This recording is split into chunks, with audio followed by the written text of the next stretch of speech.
very good morning to all of you.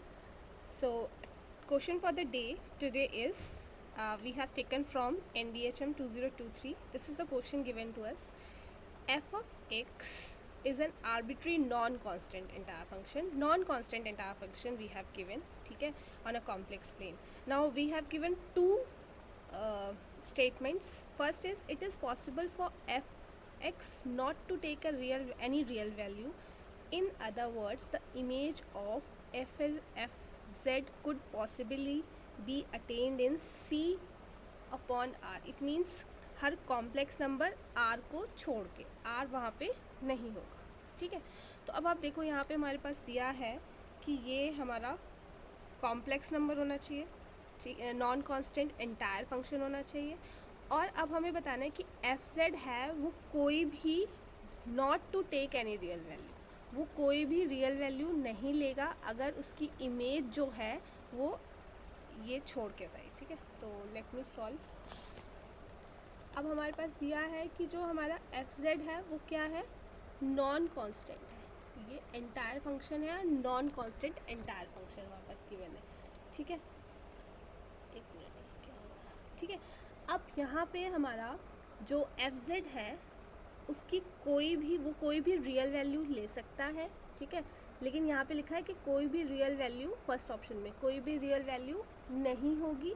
और जो इसकी इमेज जो है वो इमेज क्या है, आपकी C में है बट R को छोड़ के है. देखो यहाँ पे हमारे पास दिया था नॉन कांस्टेंट फंक्शन, और अगर इसने R को बहुत सारी चीज़ें छोड़ दी है, ठीक है, तो इसका मतलब इसने ओमिट कर दिया है एक से ज़्यादा पॉइंट, जिसमें हमारी लेवलर्स थ्योरम, ठीक है, और पिकार्ड थ्योरम आ जाएगी स्पेशली. तो पिकार्ड थ्योरम क्या कहती है, पिकार्ड थ्योरम ये कहती है कि अगर हमारा कोई भी एंटायर फंक्शन है और वो एक से ज़्यादा पॉइंट को छोड़ देता है इमेज में, then it will be a constant. तो वो आपका कांस्टेंट हो जाएगा. तो ये तो कह रहे हैं कि नहीं कोई भी रियल नंबर नहीं होगा, तो ऐसा तो नहीं होगा, कोई रियल नंबर तो हो ही सकता है कांस्टेंट. तो इट मीन्स कि जो हमारी फर्स्ट स्टेटमेंट है it is a false statement, ठीक है. नाउ नेक्स्ट है कि हमारा कॉम्प्लेक्स नंबर जो z0 है,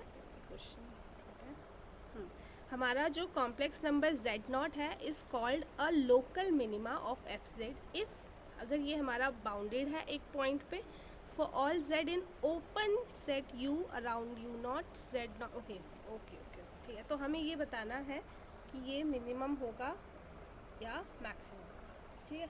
तो इसके लिए एक हमारे पास कॉम्प्लेक्स में थ्योरम भी है जो हम अभी डिस्कस करेंगे, ठीक है. अगर अब हमने जो फर्स्ट पॉइंट था वहाँ पे कहीं ना कहीं हमने क्या बोला कि अगर ये होगा तो fz जो f है हमारा वो f क्या हो जाएगा, कांस्टेंट फंक्शन. फर्स्ट ऑप्शन से हमारा ये निकल गया था कि f जो है हमारा वो क्या होगा, कांस्टेंट फंक्शन होगा, क्योंकि वो बहुत सारे पॉइंट को क्या कर रहा है, छोड़ रहा है, ठीक है.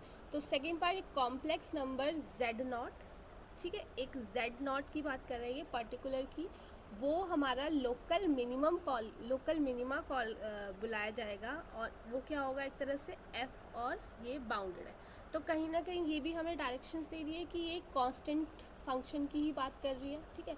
और एक हमारी जो थ्योरम है वो ये थ्योरम कहती है कि if f is constant function, if f is constant, तो जो उसका मॉड होता है it has a local minimum